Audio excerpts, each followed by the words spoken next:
ओम शांति। कृष्ण जन्माष्टमी की सभी भाई बहनों को हार्दिक शुभकामनाएं। जैसा कि हम देखते हैं कलयुग का अंत निकट आ रहा है, सतयुग आने वाला है। तो सतयुग में जैसा कि हम देखते हैं कृष्ण जन्मते हैं। भक्ति मार्ग में कृष्ण को द्वापर युग में बताया जाता है, पर विश्व का सबसे पहला सतोप्रधान, सबसे सुंदर, 16 कला संपूर्ण, सर्वगुण संपन्न, संपूर्ण निर्विकारी, संपूर्ण अहिंसक, मर्यादा पुरुषोत्तम श्री कृष्ण, जो सतयुग में पहला प्रिंस बनता है, जो बड़े होकर लक्ष्मी नारायण के नाम से जाने जाते हैं। अर्थात राधा कृष्ण जो होते हैं वही बड़े होकर लक्ष्मी नारायण बनते हैं। तो ऐसा कृष्ण जिसकी महिमा सुनने से, जिसका नाम लेने से ही मुख मीठा हो जाता है, वह स्वर्ग का राजा है। ऐसा स्वर्ग का मालिक, सर्व गुणों में संपन्न देवता, जिसके दर्शन के लिए हर नर नारी तरसते हैं।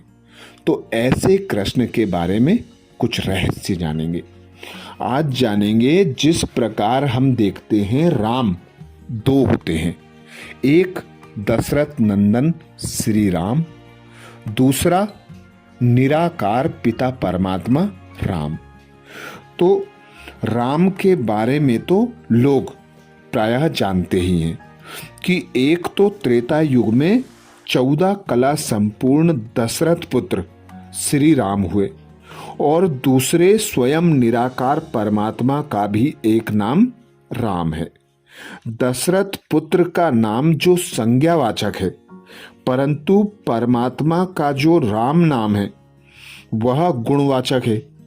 परमात्मा का नाम व्यक्तिवाचक नहीं होता, बल्कि उसके सभी नाम गुणवाचक अथवा कर्तव्यवाचक होते हैं। राम का अर्थ होता है रमणीक। रमणीक अर्थात हर्षाने वाला। माया चूंकि दुख देने वाली है, इसलिए उसका एक अर्थवाचक नाम रावण है। रावण का अर्थ रुलाने वाला है। परमात्मा चूंकि माया से मुक्त कराने वाले हैं, आत्मिक सुख एवं हर्ष देने वाले हैं, इसीलिए उनका गायन होता है दुख हरता सुख करता। इसलिए उनका एक नाम राम है। दशरथ पुत्र का नाम तो श्री राम है, क्योंकि स्वयंवर के बाद उन्होंने सपत्नी जीवन व्यतीत किया, परंतु परमात्मा का नाम श्री राम न होकर मात्र राम है। इसी प्रकार परमात्मा का एक गुणवाचक नाम कृष्ण भी है। कृष्ण शब्द के दो अर्थ हैं, आकृष्ट करने वाला और आनंद। परमात्मा चूंकि आकर्षण मूर्त है और आनंद स्वरूप है, इसलिए उनका एक नाम कृष्ण भी है।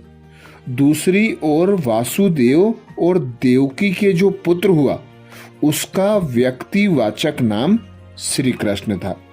यद्यपि राम और श्री राम का अंतर लोगों को कुछ हद तक ज्ञात है, कृष्ण और श्री कृष्ण का यह अंतर लोगों को मालूम नहीं है। इसलिए लोग राम तो दो मानते हैं, परंतु कृष्ण एक ही मानते हैं। वास्तव में श्रीमद् भागवत गीता में जो कृष्ण का नाम आया है, वह निराकार परमात्मा के लिए प्रयोग हुआ है। इसका प्रमाण यह है कि यदि गीता में कृष्ण संज्ञावाचक अथवा व्यक्तिवाचक नाम के तौर पर आया होता, तो दूसरे नामों का, जैसे कि हृषिकेश, जनार्दन आदि का प्रयोग न हुआ होता। गीता में हृषिकेश, जनार्दन आदि सभी नाम गुणवाचक हैं। हृषिकेश उसे कहते हैं जिसने इंद्रियों को जीता हुआ हो, और जनार्दन उसे कहते हैं जो जनता की कामनाएं पूरी करने वाला हो। तो जबकि अन्य सभी गुणवाचक ही नामों का प्रयोग हुआ है, तो क्यों ना माना जाए कि गीता में कृष्ण भी देवकी के पुत्र के लिए व्यक्तिवाचक नाम के रूप में प्रयुक्त नहीं हुआ, बल्कि परमात्मा के एक गुणवाचक नाम के तौर पर आया है। फिर यह गीता में देखते हैं कि अर्जुन के लिए भी परंतप, गुणाकेश आदि शब्दों का प्रयोग हुआ है। परंतप अर्थ, बाबा कहते, परंतप का अर्थ है जो खूब योग तपस्या करता हो, और गुणाकेश उसे कहते हैं जिसने निंद्रा को जीता हो। अतः अर्जुन आदि नाम भी किसी अर्थ को लेकर प्रयोग किए हैं। परंतप, गुणाकेश आदि नामों से तो यह बात और भी पक्की हो जाती है कि कृष्ण नाम भी परमात्मा के लिए, न कि किसी व्यक्ति के लिए प्रयोग हुआ है। यदि कृष्ण नाम व्यक्तिवाचक होता तो इसे छोड़कर दूसरे नाम गीता में क्यों आते? दूसरे नामों के प्रयोग से सिद्ध है कि जैसे भक्त लोग भगवान से प्रार्थना करते समय हरि दयालु है, दीन बंधु, सुखदाता, इस प्रकार के अनेक गुणवाचक नामों से उसे पुकारते हैं, वैसे ही गीता में प्रयुक्त अन्य नामों के साथ कृष्ण नाम भी गुणवाचक है। परंतु आश्चर्य है कि आज लोग एक ओर तो श्रीमद् भागवत गीता को भगवानुवाच मानते हैं और दूसरी ओर कृष्ण को भगवान का व्यक्तिवाचक अथवा संज्ञावाचक नाम मानते हैं, जबकि भगवान का नाम कभी भी व्यक्तिवाचक नहीं होता, बल्कि गुणवाचक ही होता है। वास्तव में तो गीता में कृष्ण का नाम भी सदा गुणवाचक ही है।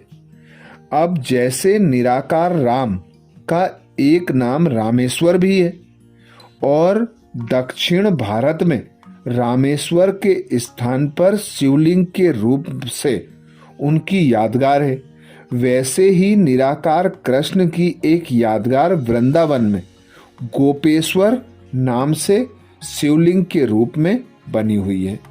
चूंकि वह निराकार परमात्मा गीता ज्ञान देकर जगत कल्याण करता है, इसलिए उसका नाम मुख्य, बाबा कहते, उसका मुख्य नाम शिव है। अब अतः वास्तव में गीता में कृष्ण नाम परमात्मा शिव का ही एक गुणवाचक नाम है। तो यह रहस्य जो कोई नहीं जानते कि दो राम हैं और दो कृष्ण हैं, एक है देहधारी राम और एक है निराकार राम।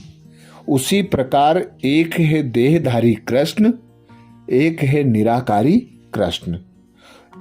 इनके गुणों में अंतर है।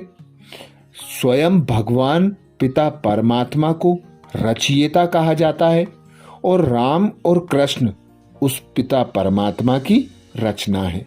तो इससे ही सिद्ध होता है कि दो कृष्ण हैं और दो राम हैं।